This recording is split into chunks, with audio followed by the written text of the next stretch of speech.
I still remember teaching my little girl to ride her bike, promising I'd never let go. 23 years later, watching her show me an engagement ring through a computer screen, I realized some promises are impossible to keep, especially when you recognize that ring from a federal crime database.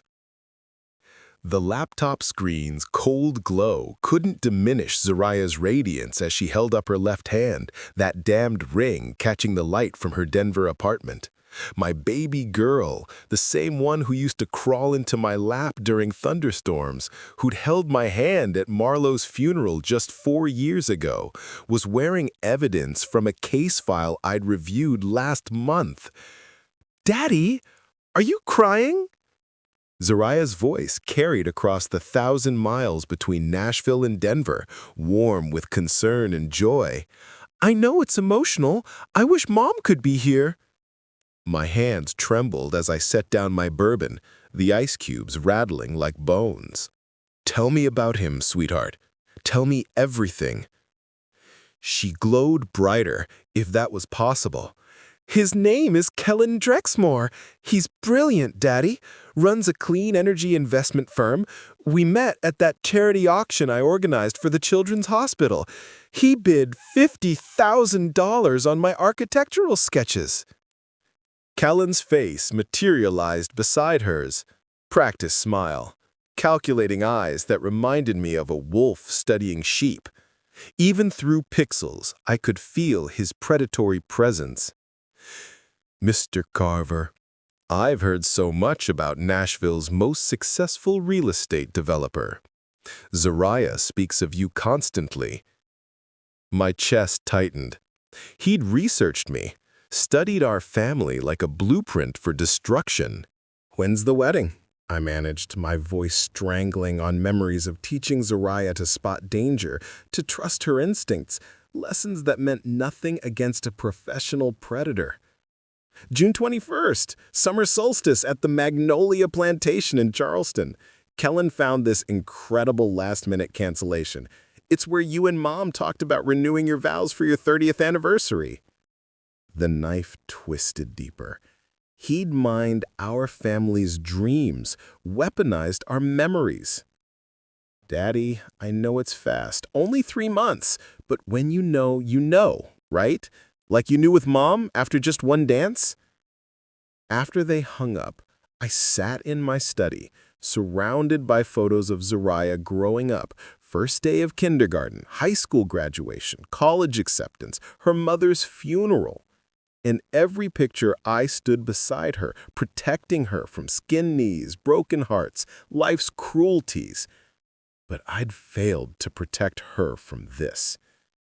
I pulled up the file on my computer. Kellen Drexler, Kellen Draymont, Keller Drex Ford. The aliases went on. The FBI had sent it to our neighborhood watch after he'd targeted a widow in Memphis. The ring, an Art Deco piece with a constellation pattern, was his signature, given to 7 women before he destroyed their lives. Marlowe's photo watched from my desk, her knowing eyes seeming to whisper, "Our baby's in trouble." I picked up my phone, then set it down. How do you tell your daughter that her fairy tale is actually a horror story? How do you break the heart you've spent a lifetime protecting? Outside, Nashville's country music drifted from the honky-tonks on Broadway. Songs about love and loss that suddenly felt like prophecies. If you're a parent who's ever watched your child walk toward danger, if you understand the agony of knowing something they refuse to see, please subscribe. Your support helps us share these vital warnings, because somewhere, another father is living this nightmare right now. He chose our meeting spot with surgical precision. My late wife's favorite restaurant in Charleston, where I'd proposed to her 30 years ago. Every bite would taste like betrayal, but I'd swallow it all to save my daughter. The Magnolia Room hadn't changed since Marlowe and I celebrated our anniversaries here. Exposed brick, candlelit intimacy, the scent of jasmine drifting from the courtyard. Kellen had done his homework, choosing the one place in Charleston guaranteed to keep me off balance. He entered like he owned the place, his Tom Ford suit impeccable, his handshake calculated to convey strength without aggression. But I caught it, the slight tremor in his left eye, the telltale sign of a liar constructing his next performance. Atticus, thank you for making the trip.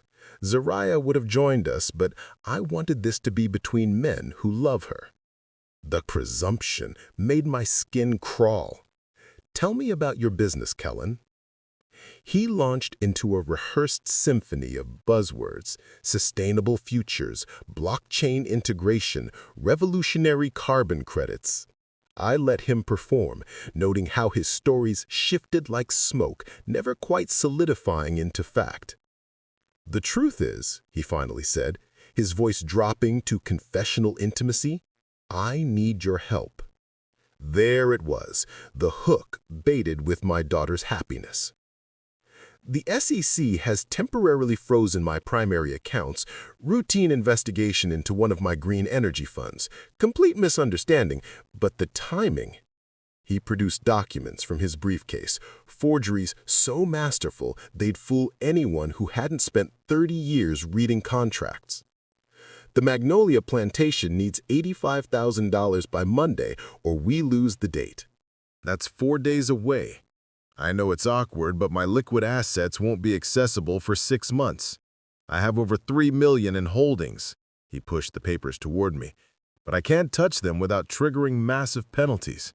I studied the documents, recognizing the same fonts, the same legal language I'd seen in the FBI file. Why not tell Zariah? And destroy her faith in me? Admit I can't provide the wedding she's dreamed of since she was a little girl? His eyes actually misted. The man was a virtuoso of manipulation. She showed me her mother's wedding album, told me how you gave Marlo everything she ever wanted. How can I be less of a man than that? He'd weaponized my love for Marlo against me. Brilliant and sickening. Mr. Carver, Atticus, I love your daughter more than life itself. This is just a temporary embarrassment I'm trying to spare her from. Wouldn't you have done the same for Marlo? I thought of Zariah last week, calling me at midnight, bubbling with joy about centerpieces and music selections, the happiness in her voice, the first real joy since losing her mother. I'll write the check, I heard myself say, but Zariah never knows. Of course, it would shatter her to think I'd failed her before we even set our vows. I wrote the check with deliberate slowness, $85,000 to Kellen Drexmoor, dated today. But as my pen moved, I was already composing the stop payment order I'd file in exactly 3 months. You're everything Zariah said you were, he said, folding the check reverently. She's lucky to have a father who'd do anything for her happiness. As he left, I sat alone in Marlo's favorite restaurant, surrounded by ghosts and lies. Through the window, Charleston's church bells tolled the hour, and I wondered if they were celebrating or mourning. If you feel this father's impossible choice in your bones, if you understand that sometimes protecting someone means betraying their trust, please hit that like button. It costs nothing but means everything, just like the truth we sometimes have to hide from those we love. I found it in my late wife's jewelry box. Not jewelry, but a letter she'd written 3 years ago that began, "If you're reading this, it means that man finally got to our Zariah." My hand shook as I unfolded Marlo's letter, her handwriting still so familiar it made my chest ache. My dearest Atticus, I met him at the Denver Hospital Gala in 2021. Called himself Keaton Drexler then. He spent the entire evening asking about Zariah, her trust fund, her career, when she'd be visiting. Something in his eyes reminded me of cancer. Patient, consuming, inevitable. I had security remove him, but I knew he'd return. If you're reading this, he's found her. Stop him, my love. Stop him even if she hates you for it. The private investigators I'd hired, 3 firms working independently, had built a devastating portfolio. Kellen Drexmore was a ghost made of other people's money. 7 confirmed victims across the heartland. Bethany Hawthorne in Des Moines had lost her farm. Giselle Tanaka in Oklahoma City had attempted suicide. Noelle Winters in Kansas City was still in therapy. I called Zariah that evening, watching the sunset paint Nashville's skyline crimson.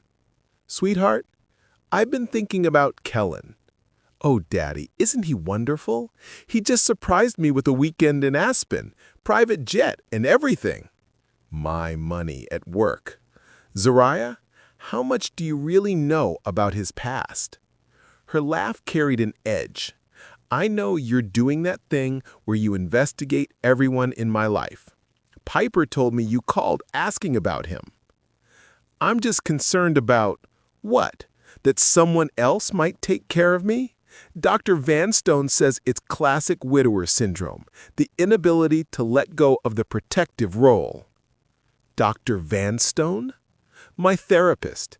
Kellen suggested I see someone about our codependency issues." The calculated isolation had begun. He was turning her against me, using psychological manipulation, making me the enemy so she wouldn't see the real threat. "Your mother wouldn't want you sabotaging my happiness," her voice cracked. "God, Daddy, sometimes I think you preferred it when I was grief-stricken and needed you. At least then you were the hero."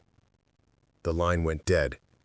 I sat in my study, surrounded by evidence she wouldn't see. The investigators had found more, 3 marriages in different states, each ending when the money ran out. A trail of broken women from Seattle to Savannah, all successful, all trusting, all destroyed. I opened my laptop and began composing emails to wedding guests, family, friends, Zariah's colleagues, each message a careful warning. Please research Kellen Drexmore, Keaton Drexler, Keller Drexford before celebrating this union. My brother Finnegan called immediately. "Atticus, what the hell are you doing?" "Saving my daughter. You're going to drive her away forever. Better alone and safe than married to a monster." But even as I sent the emails, I knew the truth. I was about to become the villain in my daughter's love story, the controlling father who couldn't let go, who destroyed her happiness out of jealousy and fear. Marlo's letter lay on my desk, her final warning from beyond the grave. She'd seen this coming, prepared for it, trusted me to do the impossible, save our daughter, even if it meant losing her.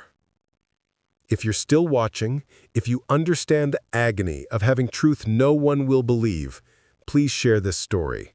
Someone you know might have a Kellen in their life. Your share could be the warning that saves them. The wedding photographer later told me he'd never captured anything like it. The exact moment a father's heart shattered, displayed in 8x10 glossy humiliation at his own daughter's wedding. The magnolia plantation stretched before me like a southern Gothic nightmare. Ancient oaks dripping Spanish moss, white columns wrapped in fairy lights, the scent of gardenias thick enough to choke on. Everything Marlo had dreamed of for Zariah's wedding, weaponized against me. My portrait stood at the entrance like a tombstone, a photo from happier times, Zariah and me at her college graduation, both of us glowing with pride. Below it, in elegant calligraphy that might as well have been carved into my chest, "Denied entry by decree of the bride. Security has been notified." "Atticus?" My sister Cordelia approached, her face a masterpiece of Southern horror. "What on earth?" "Apparently, I'm not welcome at my only child's wedding." Guests flowed around us like water around a drowning man. Zariah's childhood friends, our neighbors from the old house, Marlo's book club members. Each recognition was a fresh wound, their eyes sliding away from mine like I carried something contagious. A security guard, young enough to be my son, approached with apologetic firmness.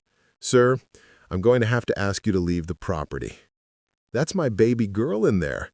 I taught her to walk in this very garden when she was 1. I understand, sir, but the bride was very specific. He showed me his tablet, my face circled in red, instructions typed in Zariah's favorite font. She said you might try to cause a scene, mentioned something about mental health concerns. Through the garden archway, I glimpsed the ceremony space. Zariah stood at the altar in Marlowe's wedding dress, the one I'd kept in climate-controlled storage for this moment. Kellen stood beside her, his smile sharp as a scalpel. He caught my eye and winked. The cruelty was surgical, not just excluded, but publicly branded as the unstable father who'd tried to destroy his daughter's happiness. My warning emails had backfired spectacularly. Instead of exposing Kellen, they'd painted me as unhinged. I placed a wrapped box beside my portrait, Marlowe's pearl necklace, the one her grandmother had brought from Ireland, passed down through 4 generations of women. Inside, I'd tucked a note.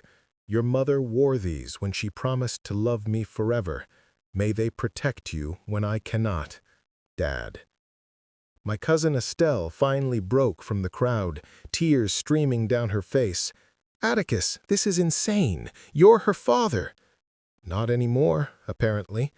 I pulled out my phone, showing her the investigators' reports. Look at this. He's a con artist with 7 victims. She scrolled through the evidence, her face paling. Dear God, have you shown Zariah? She won't look. He's convinced her I'm having a breakdown since Marlowe died. But this is... Atticus, we have to stop this wedding. With what authority? She's an adult who's chosen him over me. I straightened my tie, salvaging dignity from devastation. I have 1 card left to play. I walked away from my daughter's wedding, each step feeling like walking away from her childhood, from every promise I'd made to protect her, from the last pieces of my shattered heart. Behind me, the string quartet played Marlowe's favorite song, the one she'd hummed while cooking breakfast, while gardening, while dying in my arms. Kellen had researched that, too, turning even our grief into his weapon. But as I drove away, I felt something cold and certain crystallize in my chest. In exactly 2 hours, when the vendors demanded payment, Kellen's carefully constructed illusion would collapse like the house of cards it was. If you've ever been forced to choose between being loved and being right, if you understand that sometimes protecting someone means accepting their hatred, please subscribe. Your support helps fathers like me know we're not alone in these impossible choices. The wedding planner called it the Charleston catastrophe, the moment a perfect Southern wedding turned into a crime scene, complete with FBI agents and a runaway groom. I sat in my rental car outside a Waffle House 3 miles from the plantation, watching my phone explode with notifications. The first call came at 8:23 p.m. from the catering director, then the florist, the band leader, the photographer, each discovering what Kellen had just learned. The $85,000 check had bounced like a rubber ball. Through the diner window, I watched families eating breakfast for dinner, oblivious to the detonation happening at Charleston's most exclusive venue. My phone showed 67 missed calls, then 94, then 127. A video appeared in the family group chat posted by my nephew. The 8-tiered wedding cake, a $5,000 masterpiece, being wheeled away as Zariah sobbed in Marlowe's dress. The sound of her crying through my phone speaker was a knife between my ribs. Text from Cordelia. Vendors packing up, guests in shock, Kellen screaming at everyone. Another from Finnegan. Police just arrived. Kellen tried to run. This is insane. The 128th call was from Kellen himself. I answered. You bastard! His polished accent had cracked into something feral. You've destroyed everything. I protected my daughter. That's what fathers do. She's my wife now. She'll never forgive you for this humiliation. Maybe not, but she won't end up like Bethany Hawthorne, who lost her family farm, or Giselle Tanaka, who took a bottle of pills, or Noelle Winters, who still can't trust anyone. Each name was a nail in his coffin. Yes, Kellen, or should I say Keaton, Keller, Kendrick, I know about all of them. Silence. Then, you can't prove anything. Check your email. I'd sent everything while sitting in the parking lot. Every investigation report, every victim statement, every piece of evidence connecting his various identities. CC'd to the FBI's Fraud Division, the Charleston Police, the South Carolina Attorney General, and every wedding guest. If you've sent this to everyone, Kellen, everyone, now knows exactly what you are. And the FBI? They're particularly interested in the wire fraud across state lines. That's federal, Kellen. That's 25 to life. I heard commotion in the background, raised voices, Zariah screaming, sirens wailing. She still loves me, he said with cold desperation. She'll stand by me. No, she won't. Because if you don't annul this marriage immediately, the next call goes to the IRS about your unreported income from your previous victims. They're offering immunity to anyone who testifies against you. The line went dead. My phone immediately rang again. Zariah. How could you? Her voice was raw, primal, unrecognizable. You've destroyed my wedding, my life. Everyone's leaving. The police are here. My husband is in handcuffs. He's a con artist, sweetheart. He's done this to 7 other women. I don't care. I love him. And you've taken him from me just like everything good in my life. You couldn't save Mom, so now you're obsessed with saving me from imaginary dangers. The words hit like physical blows.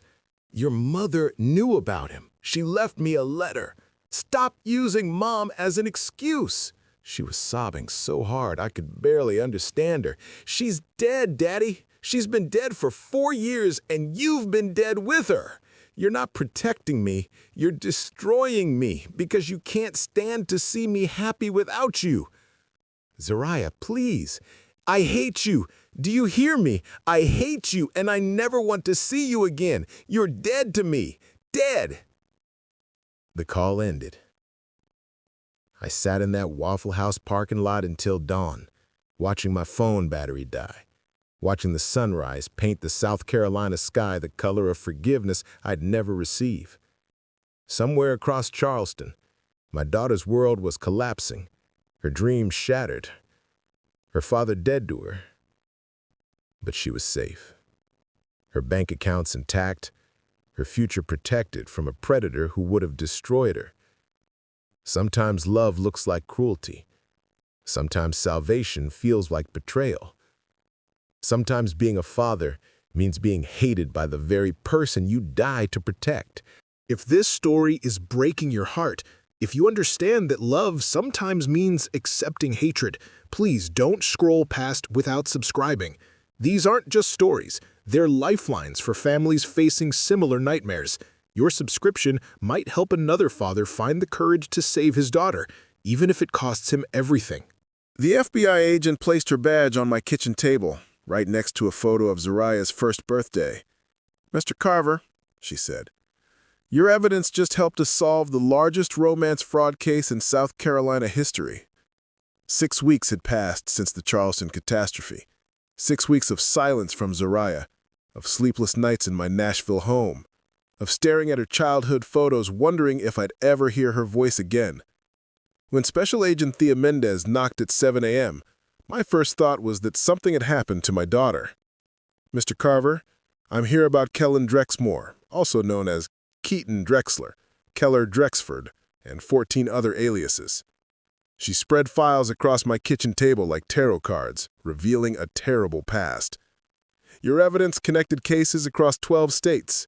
We've been hunting him for 5 years. 14 aliases? My coffee mug trembled in my hand. That we know of. Total fraud amount exceeds $7 million. 23 confirmed victims. She pulled out her tablet, showing me footage from the arrest. This was taken at Charleston International Airport, 3 hours after the wedding. Kellen being dragged off a plane to Costa Rica, his perfect facade finally cracked, revealing the monster beneath. The Rolex he'd worn at our meeting was being bagged as evidence. Fake, like everything about him. Your daughter would have been victim number 24, the youngest, the biggest score. He knew about her trust fund from your wife. Marlowe's letter was right. He'd been stalking Zariah for years. Your wife filed a police report in Denver 3 years ago about a suspicious man at a charity gala. We didn't connect it until now. Agent Mendez pulled out another photo. Evidence bags full of fake documents, forged certificates, and jewelry. Recognize this? 7 identical engagement rings. The same constellation pattern, mass-produced, given to every woman he'd hunted. We need your daughter to testify. She won't even speak to me. Thinks I destroyed her life out of jealousy. Agent Mendez's expression softened. She's been calling our office for 3 days. Once we showed her the evidence, she asked us to check on you. She's worried you might... My phone rang. Zariah's ringtone, the one I hadn't heard in 6 weeks. Daddy? Her voice was broken, small, the voice of the little girl who used to climb into my bed during thunderstorms. Can you come get me, please? I found her at Cordelia's house in Charleston, curled on the porch swing where she used to read as a child. She looked up at me with Marlowe's eyes, hollow and haunted. 23 women, Daddy. He showed the same ring to 23 women. She held out a folder Agent Mendez had given her. Their stories are exactly like mine. The same proposal speech, the same promises, the same lies. I sat beside her, afraid to touch her, afraid she'd shatter. The FBI agent said you saved my life, that his last victim before me is still in psychiatric care, that you gave them everything, hired investigators, gathered evidence for months. She turned to face me fully. You knew at Mom's favorite restaurant, didn't you, when you wrote that check? I knew the moment I saw your engagement ring on that video call. But you wrote the check anyway. I needed him to believe he'd won. It was the only way to protect you. I said such horrible things to you, about Mom, about you being dead inside. I chose him over you. I humiliated you at my own wedding. I told you I hated you. You were in love with an illusion he'd crafted specifically for you. He knew everything about us, about Mom's death, about the restaurant where you proposed, about the plantation. He used our grief like a weapon. She collapsed against me, sobbing. How can you even look at me? I pulled her into my arms, feeling her break apart like she had the day we buried Marlowe. Because you're my daughter. Because I love you more than my pride, more than being right, more than my own life. Because that's what parents do. We protect our children, even when they hate us for it. He took everything, Daddy. My savings, my trust fund, even sold Mom's jewelry he convinced me to give him for investment. Money can be replaced. You can't be. We sat in silence, holding each other while Charleston's church bells tolled the evening hour. The same bells that had rung during her nightmare wedding now seemed to offer absolution. If you're crying with us, if you understand that parental love sometimes means accepting hatred to ensure safety, please subscribe and share. Your action might help another parent find the strength to save their child, even when it means losing them. 23 women filled the federal courtroom, each wearing a piece of jewelry they'd once treasured. Engagement rings, necklaces, bracelets, all evidence of the same man's betrayal. My daughter sat in the back row, wearing her mother's pearls and her father's courage. The federal courthouse in Columbia, South Carolina felt like a cathedral of justice. Soaring ceilings, morning light streaming through tall windows, the weight of truth heavy. in the air.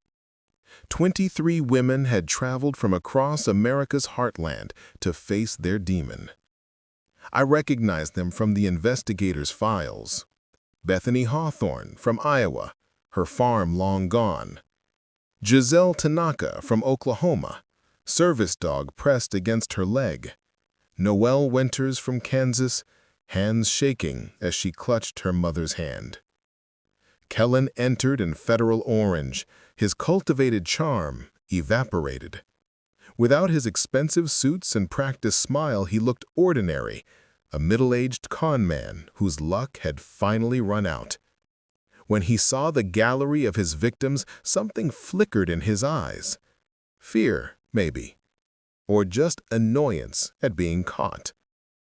The prosecutor, a formidable woman named Delilah Frost, had warned us. He'll try to charm even now. Don't let him. The first victim took the stand. Sage Brightwater, a pediatric surgeon from Memphis. He told me he was building medical clinics in Guatemala. I gave my daughter's college fund. $300,000. She's working 3 jobs now while I try to rebuild. One by one they testified, each story a variation of Zariah's. The charity events, the whirlwind romance, the urgent financial needs, the devastating discovery. The court reporter's fingers flew across her keyboard, documenting patterns of devastation. When Giselle Tanaka testified, the courtroom broke. I took 47 pills after he disappeared with my life savings. My teenage daughter found me. She hasn't spoken in 6 months. The trauma counselor says she may never fully recover from finding her mother like that. When they called Zariah's name, I walked with her to the witness stand.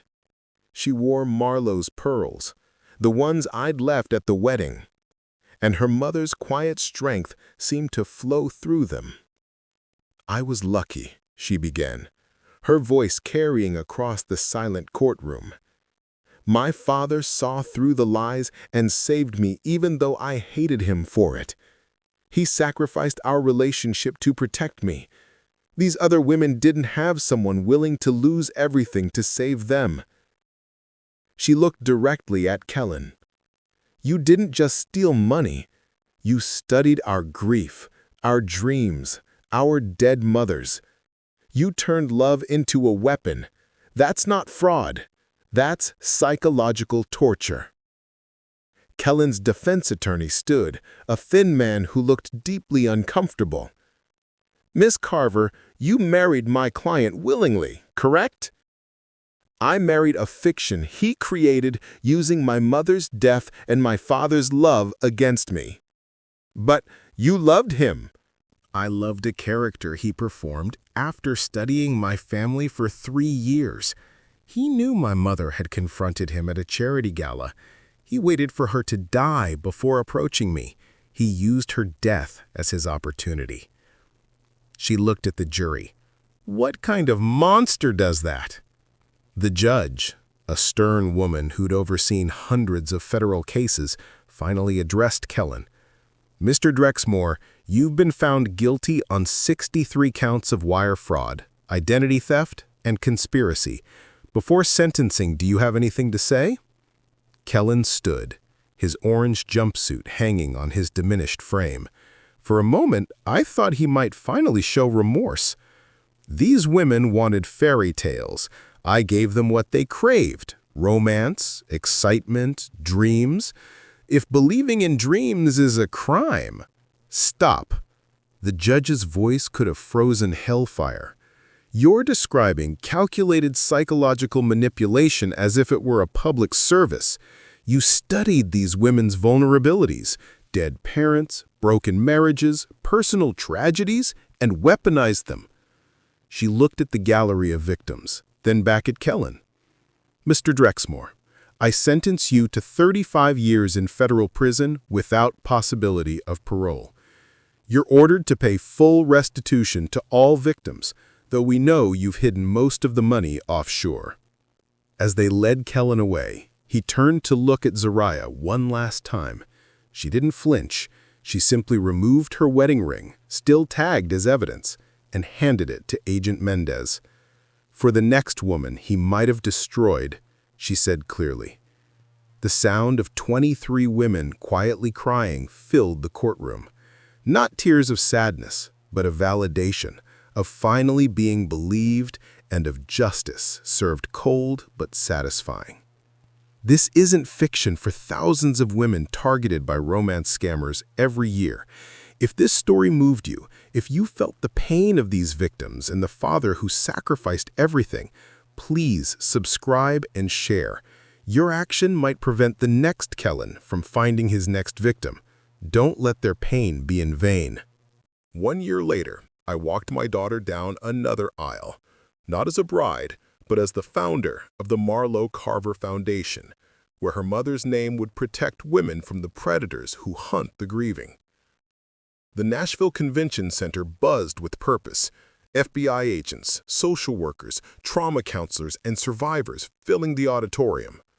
Zariah stood at the podium where she'd once dreamed of announcing her engagement, now announcing something far more powerful, a nationwide database of romance fraudsters.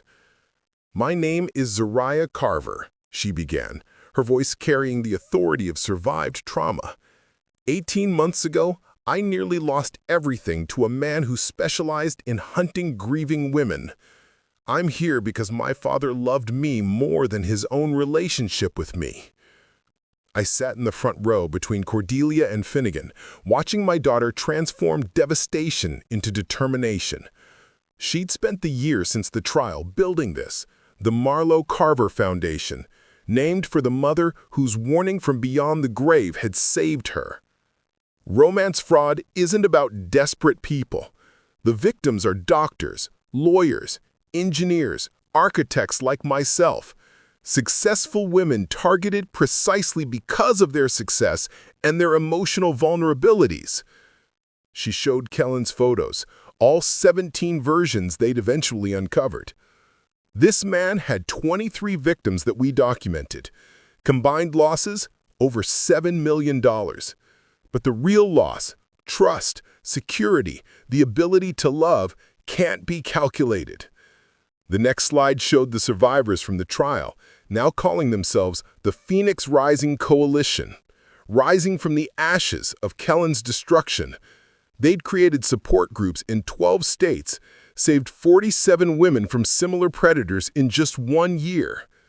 My mother, Marlowe Carver, saw this predator 3 years before he got to me. She warned security, filed reports, even wrote a letter to my father in case something happened to her. Zariah's voice cracked slightly. She protected me even from beyond the grave through my father's courage to act on her warning. A hand raised in the audience. How do we help someone who won't listen to warnings? Zariah looked at me before answering. You can't force someone to see truth they're not ready for, but you can document everything, gather evidence, stay present even when pushed away, and be ready to catch them when their illusion shatters. Sometimes protecting someone means accepting their hatred. After her presentation, we stood together at the reception. Survivors approached with their stories, fathers who'd saved daughters, daughters who'd saved mothers, friends who'd risked relationships to speak truth. You've turned our nightmare into hope, I told Zariah as we walked through Nashville's music district afterward, guitars echoing from every honky-tonk. I had excellent teachers, Mom's intuition and Dad's courage. We stopped at the pedestrian bridge overlooking the Cumberland River, the same spot where I had proposed to Marlowe 32 years ago. Zariah pulled out a small box. What's this? Open it. Inside was a photo from today's conference. Us standing together at the podium, both smiling genuinely. The frame was engraved. Sometimes the greatest love stories are about parents who save their children even when it costs them everything. I'm starting law school in the fall, specializing in victim advocacy, making sure other Kellens don't get just 35 years but life sentences for the lives they destroy. Your mother would be so proud. She is proud. I feel her sometimes, especially when I'm helping other victims. It's like she's guiding me towards something greater than my own pain. My phone buzzed. Another father reaching out through the foundation. Another daughter in danger. Another family needing the wisdom we'd paid so dearly to acquire. "Will you help me with this one?" I asked Soraya. "Always, Daddy. We're a team now." As we walked home together, Nashville's skyline glittering with promise, I thought about the price of protection, the cost of truth, the value of a daughter's safety. The humiliation at the wedding, the months of silence, the pain of being hated, all of it led to this moment. Kellen Drexmoor was serving year 2 of his 35-year sentence. 7 more women had come forward since the trial. The Phoenix Rising Coalition had grown to 300 members across the country. The Marlo Carver Foundation had partnered with the FBI to create an early warning system for romance fraud. And Soraya and I? We'd discovered that love isn't just about the easy moments. It's about standing guard when you're standing alone, fighting battles that make you the villain, and trusting that truth will eventually prevail. "Daddy," Soraya said as we reached my house, our house now, since she'd moved back to Nashville to run the foundation, "thank you for saving me, especially when I didn't want to be saved." "Always, sweetheart.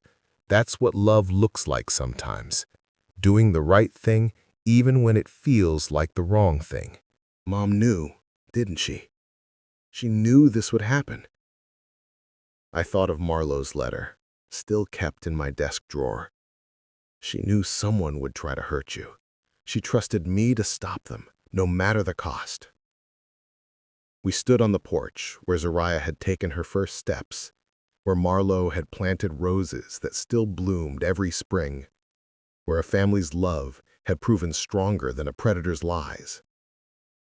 "We're going to save so many people, Daddy. The Phoenix Rising Coalition, the foundation, the database. We're going to make sure no one else has to learn these lessons the hard way." "Together," I agreed, "just like your mom would have wanted." If you've stayed with us through this entire journey, you're not just a viewer, you're part of our mission. Please subscribe, hit that notification bell, and share this story with everyone you know. Romance fraud destroys 30,000 American families every year. Your share could be the warning that saves someone's daughter, mother, sister, or friend. Don't let this story end here. Help us build a wall of awareness that no predator can breach. Together, we can ensure that love remains stronger than lies, that truth prevails over manipulation, and that no parent has to choose between being loved and keeping their child safe. Thank you for witnessing our story. Now help us prevent the next one.